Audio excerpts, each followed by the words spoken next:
Welcome to my new blog friends. तो कुछ दिन से हम वीडियो नहीं डाल पा रहे थे क्योंकि मेरा एग्ज़ाम था आरपीएफ का। तो उसी को एग्ज़ाम देने गए थे हम कोलकाता। तो आज सोचे थोड़ा कुछ कोलकाता का थोड़ा मतलब जहाँ तहाँ का वीडियो लिए हैं तो उसको डालेंगे। तो इसी तरह बने रहिए, थोड़ा कोलकाता और हावड़ा का सीन देख लीजिए आप लोग, और इसी तरह बने रहिए बाबू ब्लॉग झारखंड में। और हम मेरा सपोर्ट आप लोग बहुत अच्छा ढंग से कर रहे हैं, इसी तरह हम मेरा सपोर्ट बनाए रखें। और आप लोग का ये चलते दिखाते हैं आप लोग को कलकत्ता का थोड़ा वीडियो सब।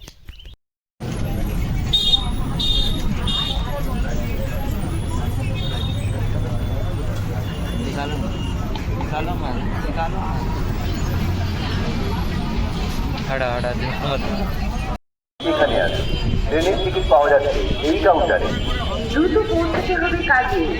আপনার কি সময় নষ্ট করা থাকবে?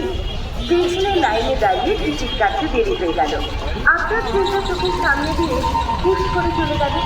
যেমন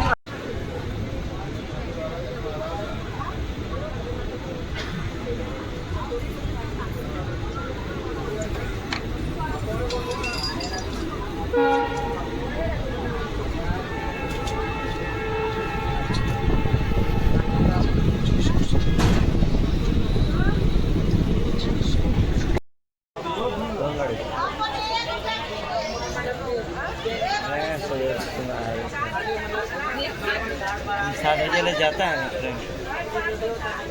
हाँ तो हमको लगा वही ट्रेन फोन कर लेते हैं।